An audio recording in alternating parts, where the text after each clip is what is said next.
Call of Cthulhu 7th edition designer Mike Mason joins me on the podcast. Welcome to dicegeeks.com tabletop RPG show. Level up your RPG campaigns by filling yourself with stories and knowledge. Explore topics from archaeology to film history to writing to literature and much, much more. This is dicegeeks.com tabletop RPG show. Welcome to the show. My name is Matt, and I am your host. This is the podcast where we learn how to become better game masters and role players by filling ourselves with stories and knowledge. All right, guys, I have an incredible interview. Here it is. My guest today is the creative director for Call of Cthulhu at Chaosium, Mike Mason. Mike, welcome to the show. Hi, Matt.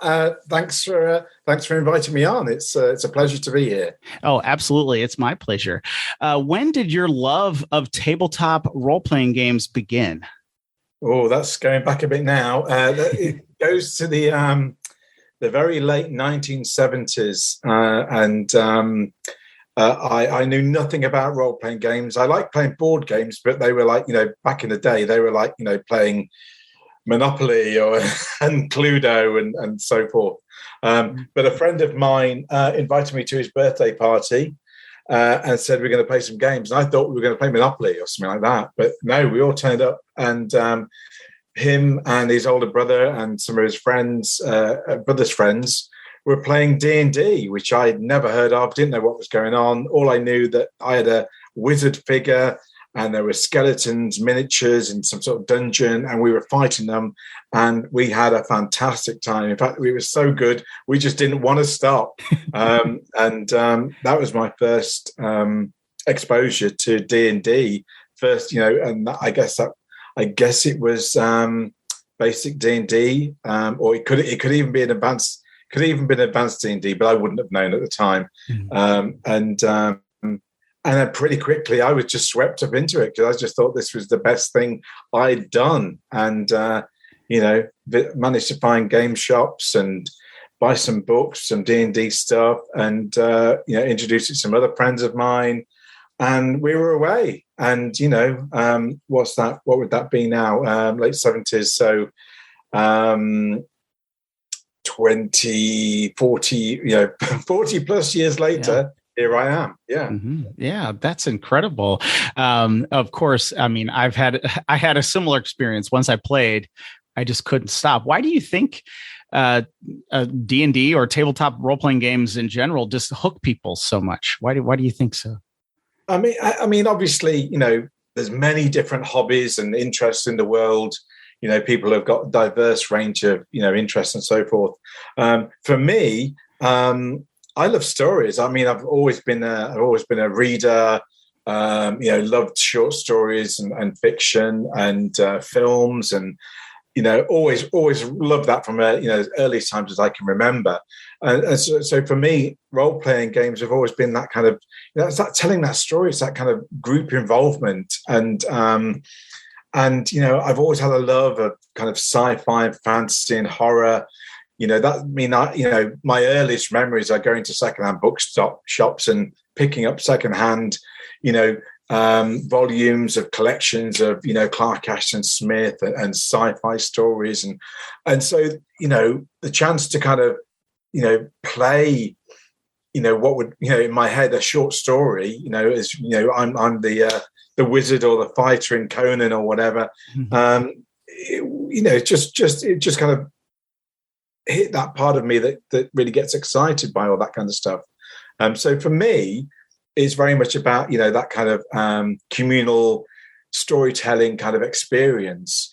But I would also say, as I've got older, I think it was true when I was younger, but I didn't realize it then, but I do now, is the communal, just being with people and having some shared experience and a very positive kind of reason to get together and catch up, and as well as focus down on this kind of shared game experience is great. There's not many kind of activities that make you get together with a bunch of friends, every week or every other week, and kind of hang out around this kind of concept. And so, I think role playing is a really good kind of generator for social contact and social kind of interaction. And as I get older, I find that is possibly one of the most important aspects of role playing. Never mind what you're doing, the game, the system, the story.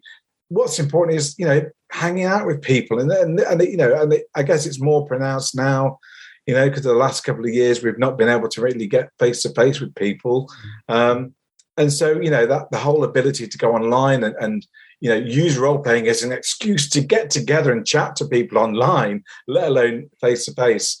The importance kind of continues to grow on me of that kind of reasoning. Really, does that make sense? No, absolutely. It absolutely makes sense. And I think, I couldn't have, articulated it or put it together when I was, introduced to role-playing games at the age of 9.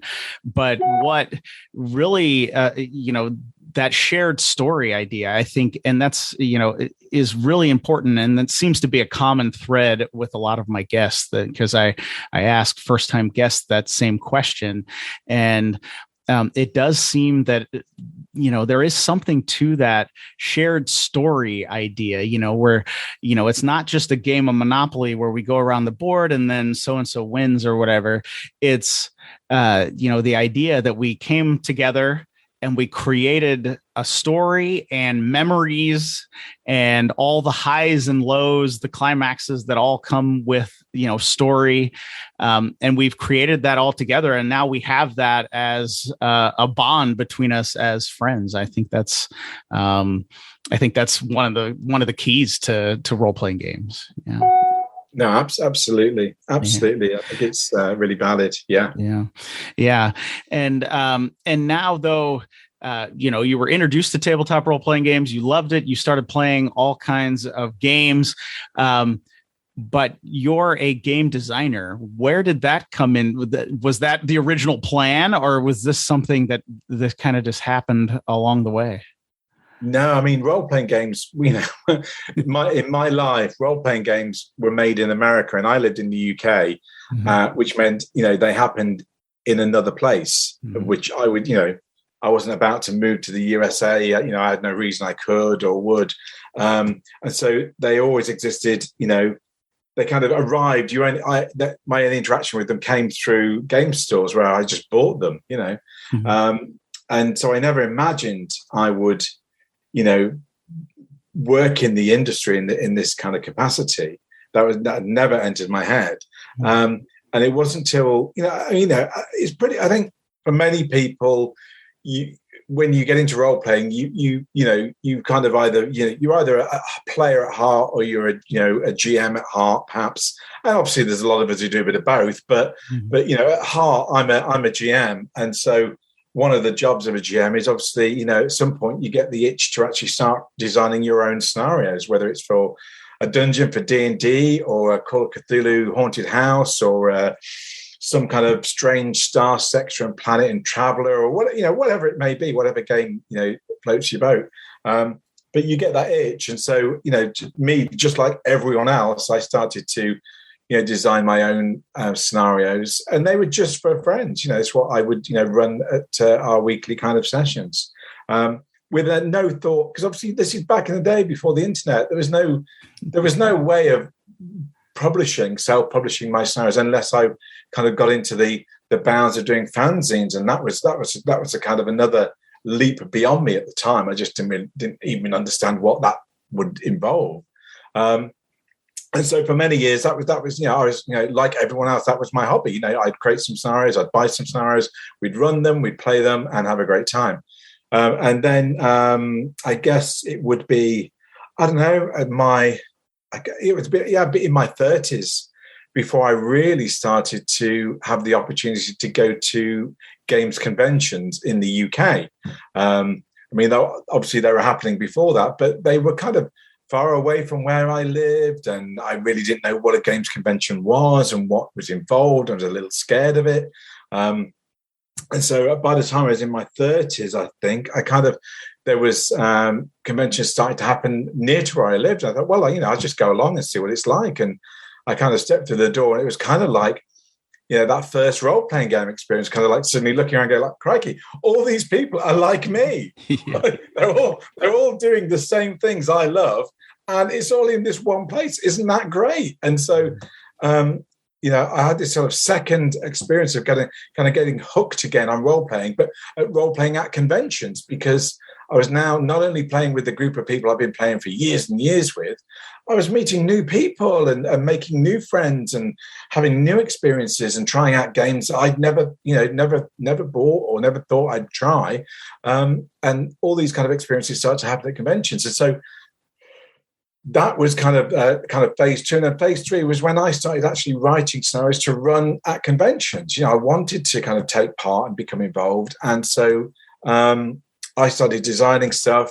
And to cut a long story short, it didn't take very long before I was meeting other people who were writing scenarios, and specifically scenarios for Call of Cthulhu, that I thought, well, why don't we get together and actually put kind of like events on to just get more, because basically my mission was, it would be really cool if we could put some more games of Call of Cthulhu on at conventions, because it was a really popular game, but there were never that many games available, or not enough games available. And I just thought, well, there's obviously a need. Why don't we just put a load of Cthulhu games on, and, we should have a good time.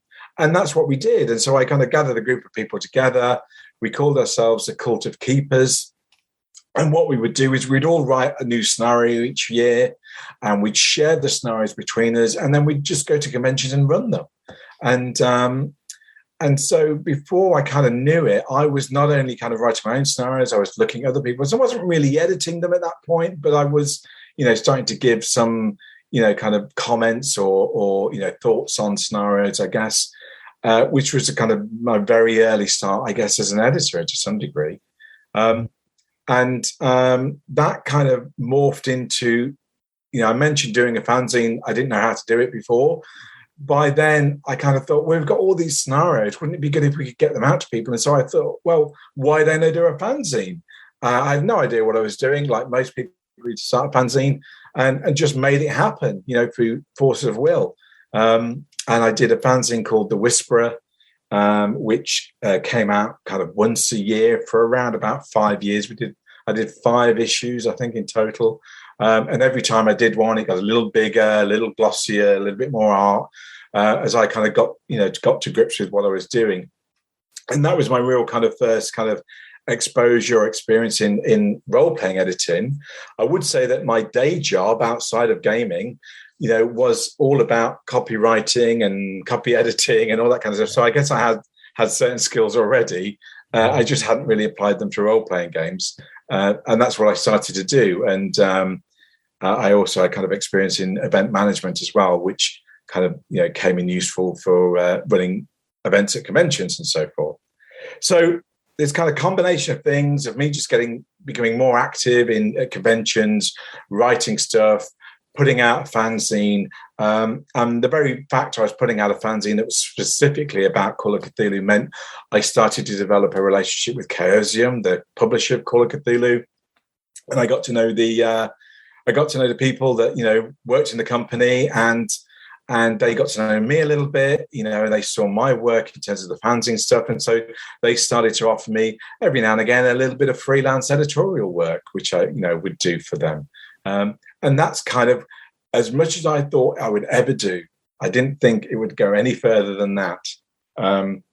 Again, cutting a long story short, a few more years down the line, I was sat in a room with the then president of Chaosium, Charlie Crank, and next to me was my old friend Paul Fricker, who was a member of the Cult of Keepers back in the day, and we'd both worked on Call of Cthulhu scenarios together for many years. And we were chatting with Charlie about had he any thoughts on a new edition of the Call of Cthulhu game, because me and Paul were kind of interested in trying to help him to put one together. And we weren't sure what he was going to say. And what he immediately turned around and said was, "Yes, we'd like you to do it." So we suddenly found ourselves as freelance games developers for the game that we really loved. And we were tasked with putting a new edition of that game together, as a freelancer and in our spare time, because we both had full-time jobs. So that sparked 4 years of us part-time, in our spare time, putting what would eventually become Call of Cthulhu 7th edition together. Okay. Wow, that is an amazing story. Thank you for sharing that. I think a lot of people listening will get a lot out of that and some inspiration about just getting involved in doing things at conventions or writing things on your own. So thank you for sharing that. Before we dive into asking some questions about 7th edition.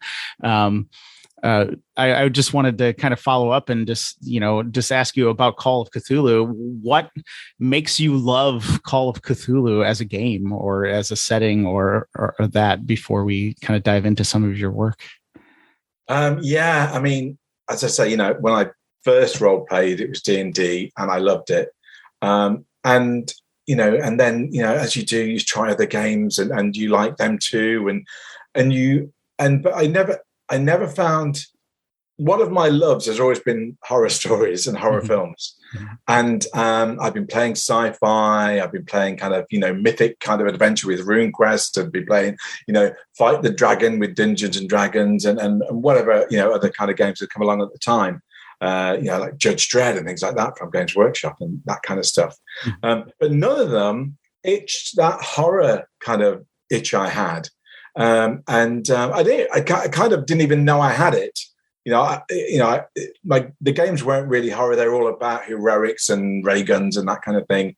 And at night, I'd go home after role playing and I'd pick up my book of pan horror stories and read some short stories, and that was almost a separate thing to role playing. And then all of a sudden, from nowhere, this game that I didn't know any idea about, called Call of Cthulhu, I didn't even know how to pronounce it then, appeared saying this was a horror role-playing game. And I thought, okay, well, that sounds interesting. That sounds new. I should have a look at that. And so I looked at it, and I kind of just immediately fell in love again, and kind of like this is the game that I didn't realize I needed, but I've been waiting for 10 years or whatever it was for. And it really scratched that kind of itch in terms of it was a game about mystery and investigation and then these kind of terrible horrors and you were playing normal people, without superpowers and who could just get squished really easily. And so it was like even more vibrant and kind of real and dangerous. And I just loved it from the word go. And, literally kind of for the first game that we played, that was my game. All the years of playing Traveller and RuneQuest and everything else just fell away because it was like, no, they're all great games and I love playing them. However, this is my game. This is the game for me. This is what I've been waiting for.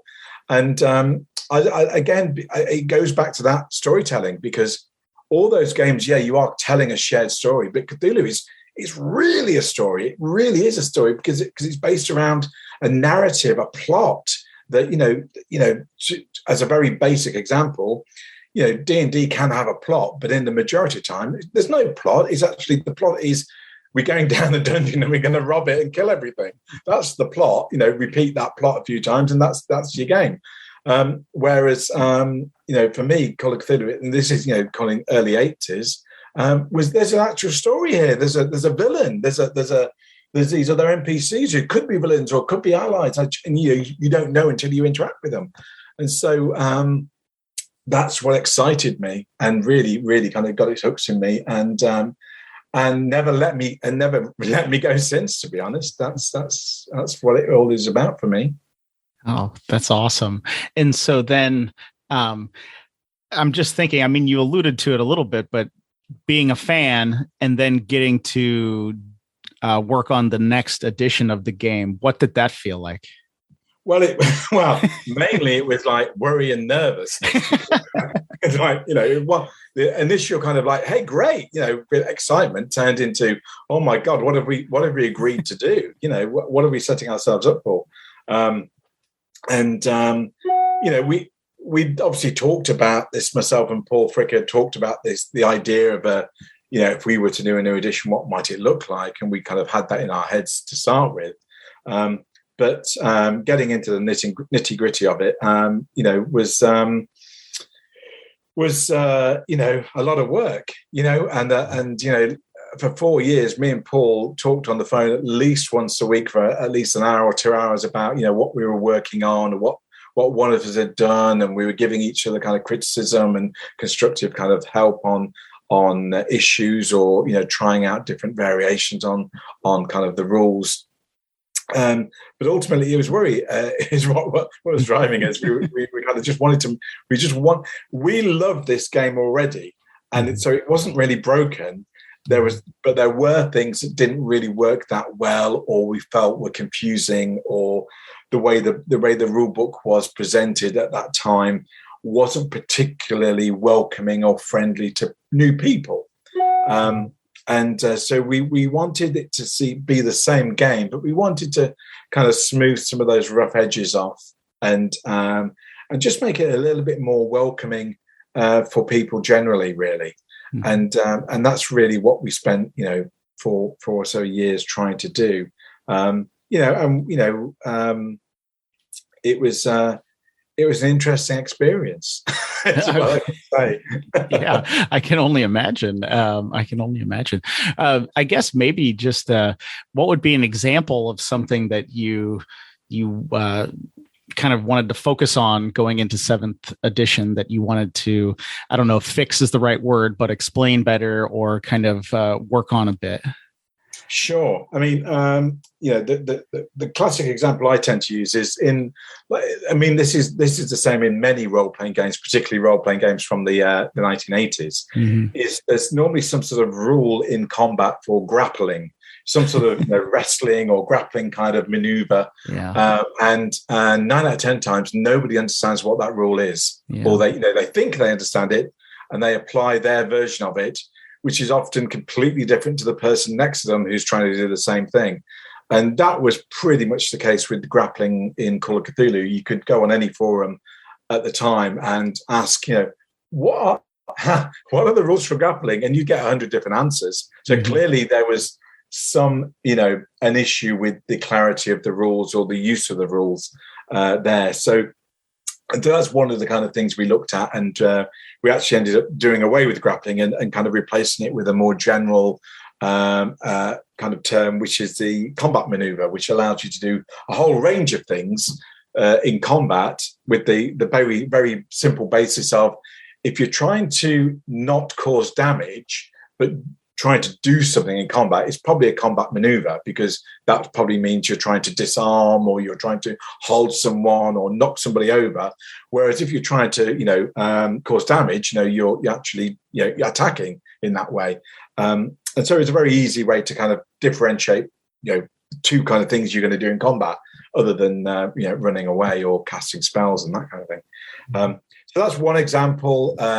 We wanted to kind of make combat a little bit more streamlined. One of the issues with Call of Cthulhu and the kind of BRP system at the time was, it was very much a I go, you go kind of system. So I attack you, then you attack me, and and often that meant I miss hitting you.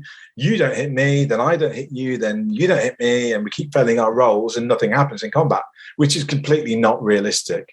So we just changed that to making those rather an I go, you go roll. We just made it opposed rolls in combat. So that would mean that 90% of the time, every round, somebody would win the combat and something would happen. And so again, that kind of helped to kind of streamline combat, speed it up slightly. And for me, make it more realistic, because, if you're in a fist fight, at some point, somebody's going to hit one of you is going to hit each other and cause damage or whatever. So it just kind of felt right. So we did that. We also kind of started to look at the the insanity rules in the game, which is obviously one of the key kind of things for Call of Cthulhu, is that kind of the what happens to the human mind when you're exposed to the cosmic realities of the Cthulhu mythos.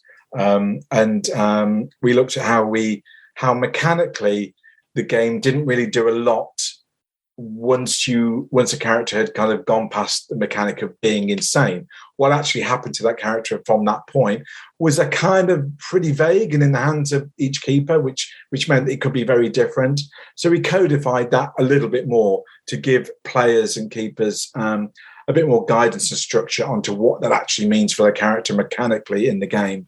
And so some more work was done on that. But obviously, they're just a few of the bigger examples, I guess. There's a lot of little tweaks we did here and there, but ultimately, it was very much about making it feel and play like Call of Cthulhu always had done, but just, as I say, kind of smoothing some of those rough edges off to make it a friendlier experience. And obviously, in rewriting the rulebook from the ground up, we could, make it more welcoming, make the explanations more clearer, put lots more examples in of how the rules work. So if you were new to role playing, you could go through this and, learn the game, hopefully. And if you already were experienced, it would show you through the examples what we mean mechanically in that way too. Just to try to make the whole thing, more accessible, really. Yeah, no, that's really fascinating. And I know what you mean when there are certain rule systems, and you had mentioned that kind of come out of the 1980s. I kind of always remembered dreading flipping to the grenade section on on a few role-playing games. I won't mention any names, but and you get to the, there's like something different, or you have a really good set of rules for interpersonal combat, and then you flip to ship combat, and you're like, oh no. Well, like, what happened? And, but grenade rules was always the one that I remember several arguments that lasted a while around the table as we were all trying to figure out and what it meant to throw a grenade at somebody. And absolutely. Yeah. I mean, I hold my hand up. I don't think we necessarily got, we managed to clear everything in Call of Cthulhu. There's still at least one or two rules that we did tweak, but I think in hindsight we'd look at them again, when at some point when inevitably we do a new edition, whether that's in 2 years time or 20 years time, there's a couple of things we'd certainly look to kind of smooth out and make it a little bit more easier than we originally did. But in the main, I think, although I'm likely to say this, but I think we did a reasonably decent job, hopefully. So Yeah, no, that's fantastic. And now, before we dive into some of the, your new, your position as creative director and some of the work you're doing nowadays, I do want to ask, for players out there, or for keepers or game masters, if you're running Call of Cthulhu, maybe let's take if you're new to the game, if you're new to Call of Cthulhu and you're going to run your first game or your first campaign, what would kind of be your advice to somebody like that? And then we'll talk about experienced, game masters later. Sure. I mean, if you're new to the system, particularly, and you're still, because it takes a while, any game, it takes a while to really kind of bed the rules in your head. And then often, you don't just need to read them. You need to kind of play them and play them multiple times to really kind of, get the feel for them and get your approach to them in that way.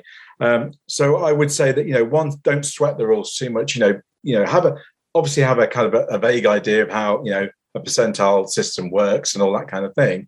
But don't feel too bound by the rules, all of the rules, because you won't remember them all initially. My advice is, play the game. If you get to a point where you're not quite sure what to do, if you can take a break and check the rule book, great. But most of the time you can't. So you just go with what feels right, and then, once you've played the game and, you've got through that part, between the games, just go back to the rule book and say, well, okay, what should I have done then? What was the rule then? Because 9 out of 10 you probably find that you've actually done something pretty close to what the rule is anyway. And by doing that, you kind of learn to kind of improvise, which is obviously a useful skill for any GM in any game. But also, you are, by the fact you're going back to the rules to check things and to understand how you ran it as opposed to how the rules say, or how well you remembered them. It's a learning process, and that's a really useful way of doing it. I've always found that myself. So don't sweat it. Focus on the story. At the end of the day, particularly with Call of Cthulhu, the story is often far more important than whether you got the rules right. And the system itself is a pretty straightforward system at its heart. It's a percentile system where you're simply trying to roll below the level of a particular skill on a percentile dice. And so, once you kind of got your head around that, it's pretty straightforward. And most people, kind of understand percentages in that sense. They understand that if they've got a climb of 70%, that probably means they're a pretty good climber. Whereas if they've got a sword skill of 10%, well, they're not particularly good sword fighter, or not yet anyway. So your understanding it is pretty straightforward. So I think focusing on the story, not worrying too much about creating a horror vibe at that point. Horror will come naturally, and you can't make every game horrific.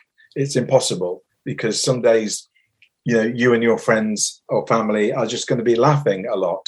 And that's not horror, but because you're having a good time, you're having an exciting time. The story is in that kind of point, and so don't worry about creating horror. Let the horror happen naturally as the game develops, and as you find and you get more experience, and as you develop the plots or you run publish scenarios, there are key points often down the line in scenarios toward the climax and so forth that kind of have this inbuilt horror opportunity. And the reason I say opportunity is about just being aware that there's potential opportunity there, that you can, that horror might happen. It might not, because somebody might be cracking a joke and the mood has gone, but there's an opportunity for it. And again, talk to your players, talk about, if you think, you're coming to the climax and it's going to be a bit scary, or it could be scary, which is what you're trying to do. Tell them, at the start of the game session, hey guys, we're really getting into it tonight. It'd be really cool if we can all focus down and take this seriously tonight, and see if we can get the real kind of really good vibe going for the game tonight.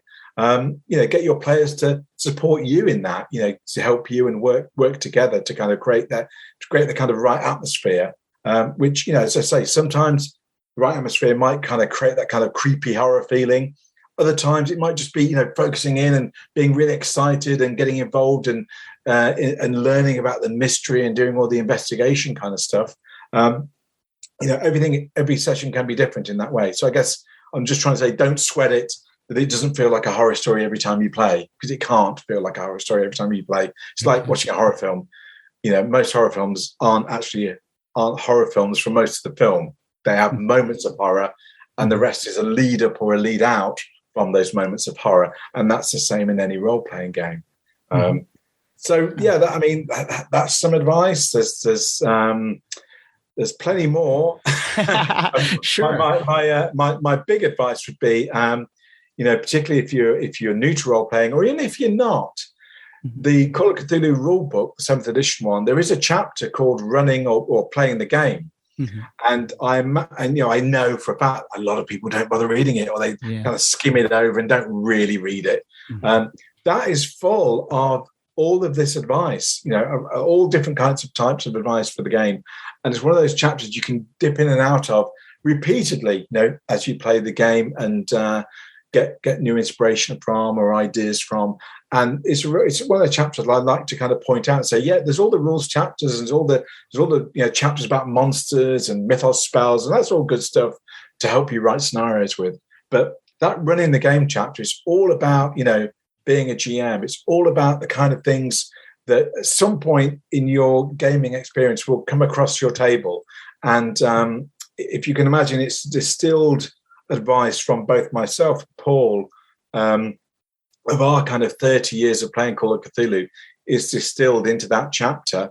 So, I would say, please have a look at that chapter. I mean, you won't, not all the advice will suit everyone, but some of the advice hopefully will, be just a ticket and what you need and sit in the back of your head till that moment in around the gaming table when suddenly you think, oh, yes, I've just remembered that. And that's going to be really useful at this point and I'm going to use it. So, that's my advice. Yeah, I think that's fantastic. And something, though, that you had mentioned there just kind of, brought to mind another question. And it was about creating kind of the horror feel. And, I've kind of found it always cheap in TV shows or movies when the horror feel is just created by gore, but the other, there are certain movies, there are certain TV shows that are horror that don't even show any of that. And they make your skin crawl. And I was just thinking maybe if you have some thoughts, I'm sure you probably do have some thoughts. Like if somebody doesn't want to just go into gore, how can you create a horror feel? Yeah. I mean, there's a lot of commonality between, I guess, what you would say good horror film direction and running a game of Call of Cthulhu. And as you say, you can do the gore thing. You can basically call it the gross out. You can gross your players out. And that does work. But again, if you do it every time in every game, it suddenly loses its impact very, very quickly, and you can't use it. So you only use that sparingly, and in the main, the trick is less is more often, and particularly when you're describing monsters.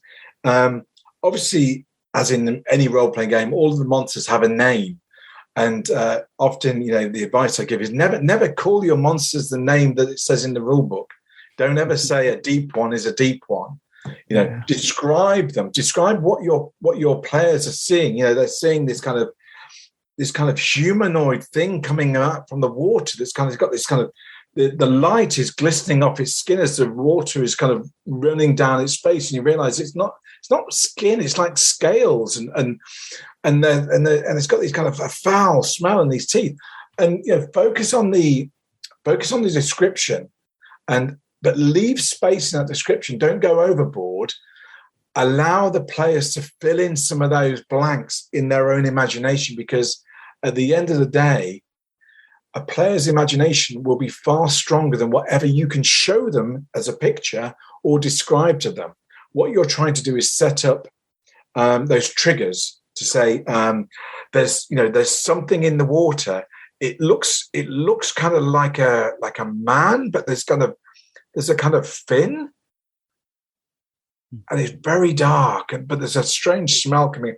And what you're doing is you're kind of throwing in bits of description, but not going, as I say, not going overboard with them, and leaving enough space for to say, what does the player think that is in their head?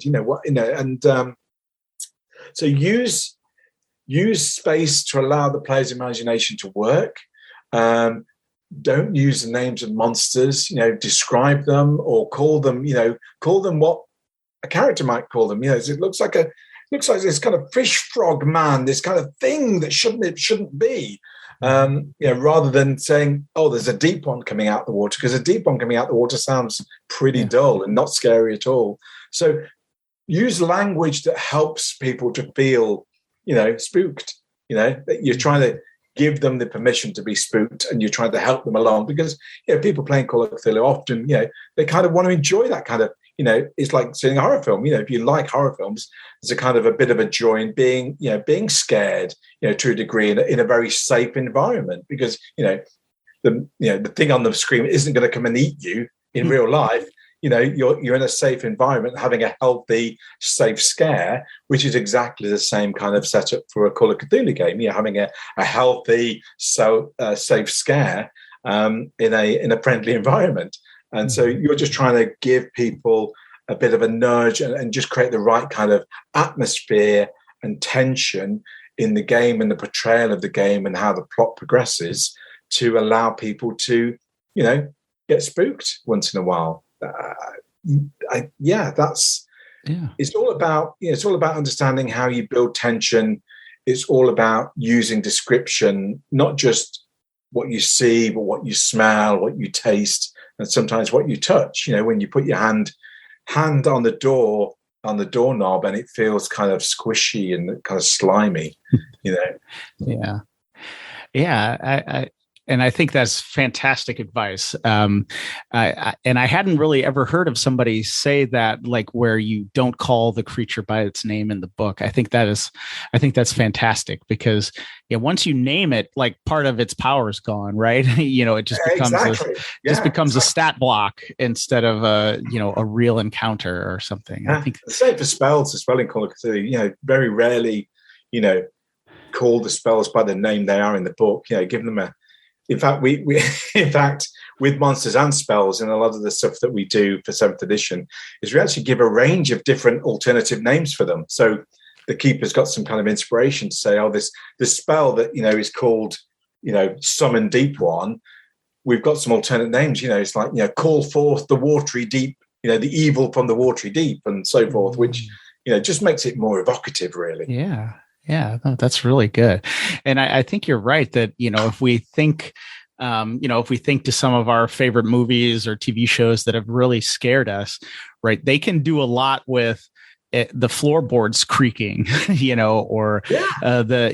can do so much. Or I always think of one example from the movie Jaws, in the midst of all of this, big kind of action and people being eaten by sharks.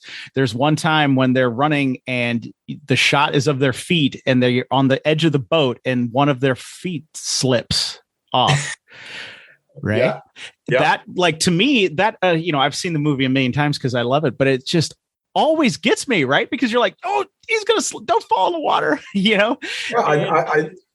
I know exactly the point you mean, because Jaws is my favorite film. Oh, nice. So, absolutely. Yeah. That's awesome. Points of tension like that are just fantastic. I'm on record on the podcast of saying that I think Jaws might actually be the best movie ever made. I would completely agree with you. Because that's awesome, because I think I have some other favorites that I put a little higher just because I like them, but I think Jaws might actually be the best movie ever made. I mean, it is just perfect. Every bit is perfect. Well, I could turn this into a Jaws rant, but I shouldn't, because I just love it. If anybody listening hasn't watched Jaws in a while, go out and watch it, because it's funny because there's a book. I actually contributed an essay to a book fairly recently called the book's called Transgressive Horror, and it's a number of essays around different horror films written by many different people. A lot of people from the games design community, as well as from literature and so forth, and my essay was about Jaws. So nice. It's certainly on my mind at the moment. So yeah. Well, that's awesome. I would love to read that. I think you get it on Lulu or Drive-Thru. I can't remember now, but if you just put in transgressive horror into Google, I'm sure you can find a way to get the PDF or a print-on-demand version. Okay, yeah. Transgressive. Yep, transgressive horror. All right. Well, and if I find it, I'll put a link in the show notes for this episode as well. That is awesome. But yeah, to stop me from going on a Jaws rant, because I could talk about Jaws for like 6 hours. What are you up to nowadays? I introduced you as the creative director of Call of Cthulhu. So that seems like you've gone a little ways from freelancer. Yeah. So So after submitting 7th edition and kind of working with Chaosium, still as a freelancer and kind of helping to get the book kind of through production, they turned around and said, "Hey, would you like to do this full time?" And I said, "Yeah." Yes. There wasn't really much of a pause. It was like, crikey, yeah, of course. That's like my dream job. I never thought I would ever have to do. Mm-hmm. So I've been working for Chaosium full time. For about I'm trying to remember now. It's probably come up to about 8 years now. Oh, nice. And I've always worked on the Call of Cthulhu line. I technically started off as the Call of Cthulhu line editor. and that kind of has morphed into kind of creative director, which basically means the same thing. Often I get asked, what does being a line editor or a creative director actually mean in terms of what I actually do? Mm-hmm. And so to explain that, what I actually do is I manage the Call of Cthulhu role-playing game line for the company. So I basically determine what books are coming out. I commission new books. I commission authors.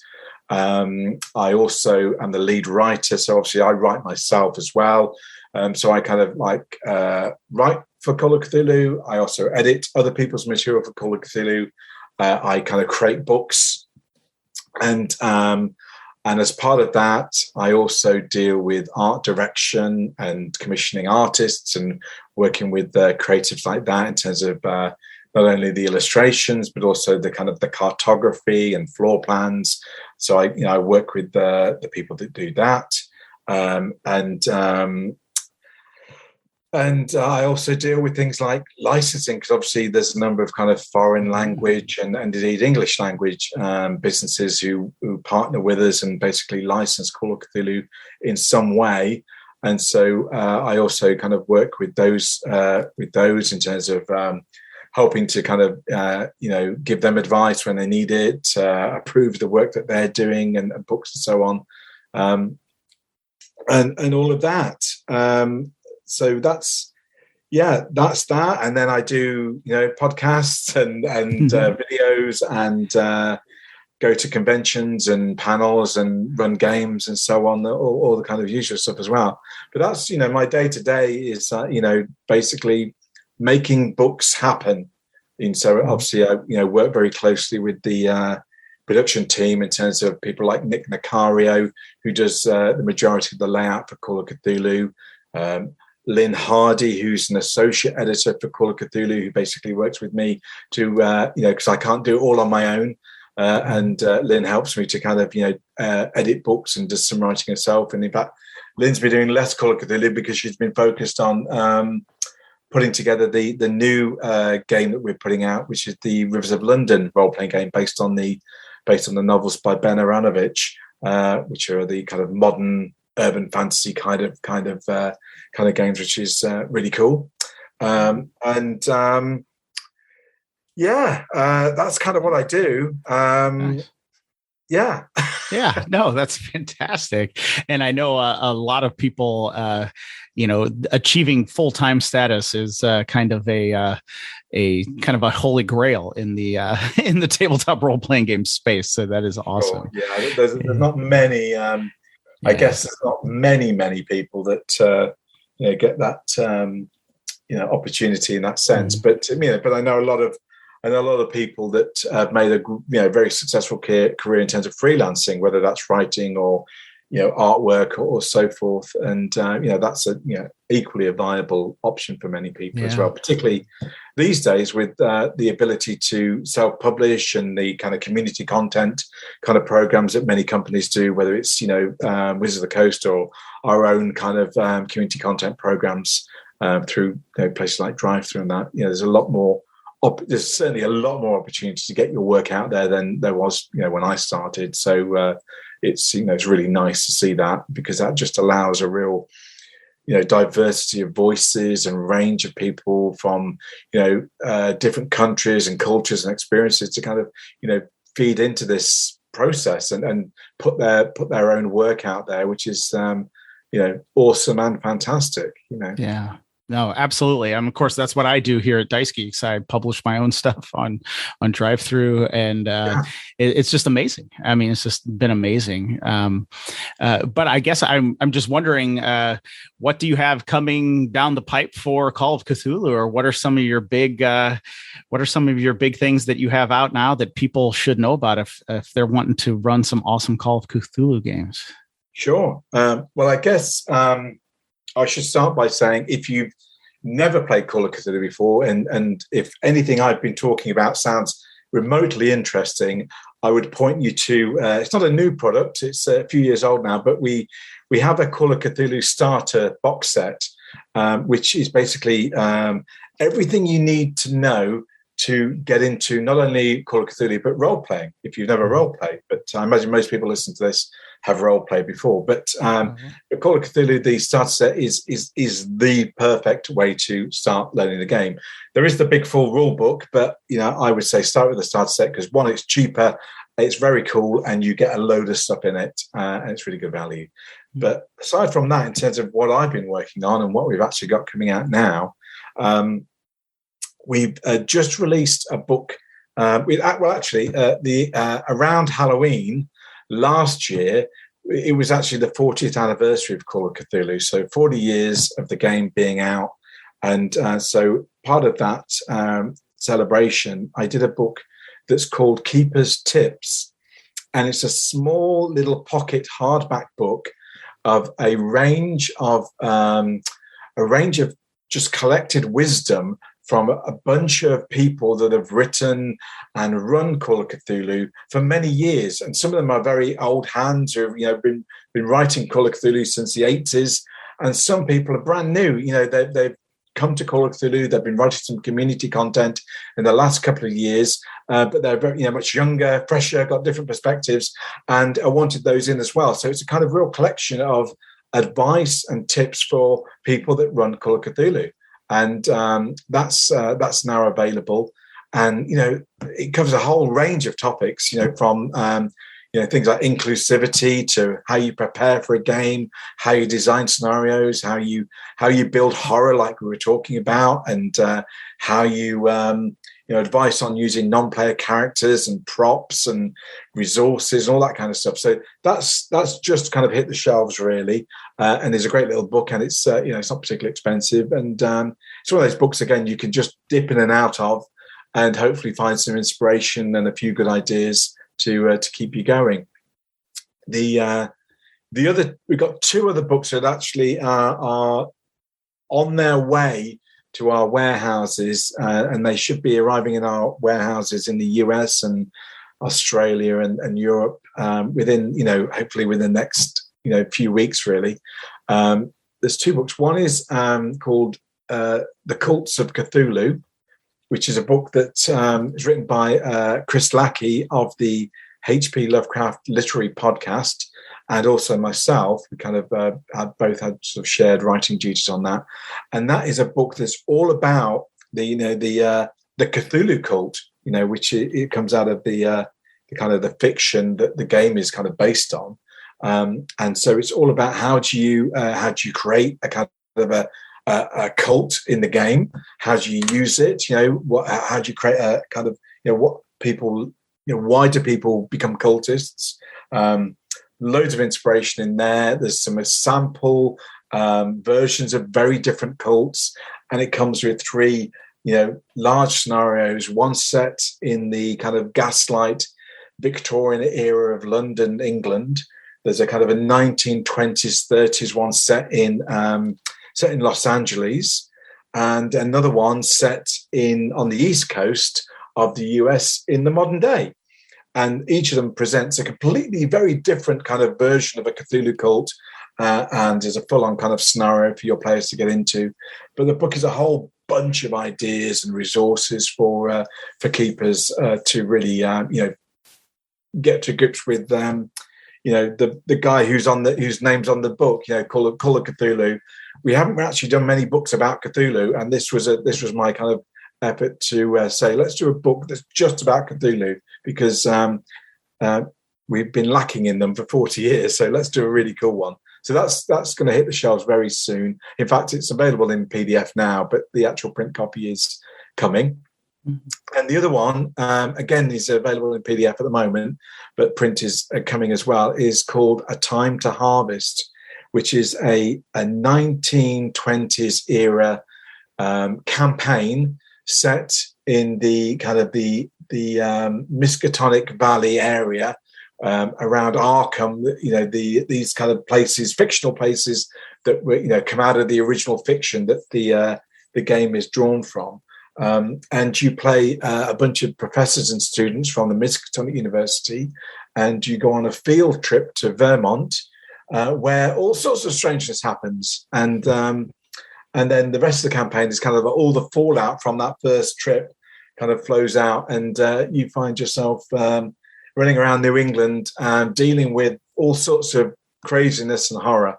And obviously, I can't say too much because it'll spoil it. But it's a really fun campaign, and it's because it's very focused on the New England area. It's particularly kind of new player friendly or new keeper friendly because it's not got that many moving parts. And so somebody who's never run a campaign before or wants to kind of, start to get into that kind of style of play, it's a great kind of campaign for doing that. And I should say it was written by Brian Salmons and Glyn Owen Barras with a few bits of additional stuff from myself and Lynn. But Brian and Glyn did a great job and building on some of the ideas of Charles Zaglanis, who again did some initial kind of work on the idea and plots for the campaign. It's really good fun. I want to kind of describe what happens, but I can't because obviously that would spoil it. But Sure. But it's really good. But it's got fantastic maps by Matt Ryan, who does a lot of our map work these days. It's got a fantastic cover art by Caleb Cleveland, and filled with lots of beautiful color art and grayscale art by Alberto Bontempi and Alicia Cardle and Emmanuel Desiati and Victor Lezer and Pat Leboyko and Loic Mersey and so forth and so forth. And too many people to name, but one of the things I'm very proud of is the over the 8 years I've been at Chaosium, every book we've tried to kind of improve on the quality. And the quality of the writing, the quality of the layout, the quality of the presentation, and the quality of the art as well. And working with artists to really kind of up that quality with each book that we do. And so these two books I'm particularly proud of because they're for me real kind of high watermarks for some of the artwork that we're now putting together, and as well as the actual the stuff I do all the day, which is the text, all of that as well. So I'm pretty proud of those. So hopefully when they're in people's hands, people get to enjoy them, and because that's what it's all about. We make these books for people to have great experiences around the gaming table, whether that's in person or online, and that's really what it's about. You've got to we put them out there, and they become the players' books. Players will meld them to the style that they want to play them. They'll change bits here and there, like we all do with role-playing games, and they become their own game, and they become their own story. Because obviously, every story that we put out in print, the players are going to play it slightly differently. They're going to do their version of the plot and their version of the story. So it's just great to see people using these things that we spend all our time doing, and they're just having great fun with. It's just great to hear people enjoying the stuff that we do. Yeah, absolutely. And so that's a lot of awesome stuff there. Why don't you just, we're about here at time. Why don't you just let people know where can they learn more about you, or where can they find some of these books? Yeah, I mean, to be honest, the best place to go is to chaosium.com, which is CHAOS, chaosium.com. And all of our books are available, there, and PDF and print. If you buy the print book, you get the PDF for free. That's across all of our books on all of our titles and lines. And you can, you can contact me through that page. You've got my emails on there somewhere. And and I'm on the usual places. I'm on Twitter, Mike Mason, and on Facebook and so forth. But starting at chaosium.com is a really good place to start. And we've got a mailing list you can join, and that will tell you what's coming out and all the rest of it. And if you're particularly into any of our games like Call of Cthulhu or RuneQuest, there's specific kind of, player groups on places like Facebook and so on, that you can join and, get into the community of all of that as well. So just look us up. Yeah, absolutely. And I will be sure to put links to Chaosium and some of the books and to some of your social media in the show notes for this episode at dicegeeks.com. So anybody who is listening right now can just head over there and you will find those links. Well, Mike, this was a fascinating conversation. I thank you so much for coming on the show today. It was awesome.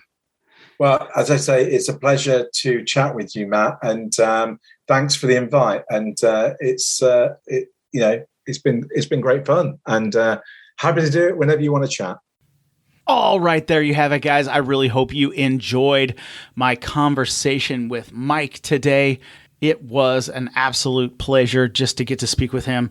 If you want to learn more about Mike, his work, Chaosium, Call of Cthulhu, please check out the show notes for this episode at dicegeeks.com. I have included links there where you can learn more. You can check out adventures, rule books, anything you want to see about Call of Cthulhu. Have over there, check it out right now. Okay. If you want some free stuff, however, head over to dicegeeks.com/free. You'll get 20 free dungeon maps, a custom 5e character background, plus you'll never miss an episode of this show. And each and every Friday, you will get an email update from me letting you know what is going on here at Dice Geeks. And let me just say, I thank you so much for listening. If you would like to support the show in some way, you can like, rate, review, or subscribe in your favorite podcast player. You can also support the show financially at patreon.com/dicegeeks. All of those things are most appreciated.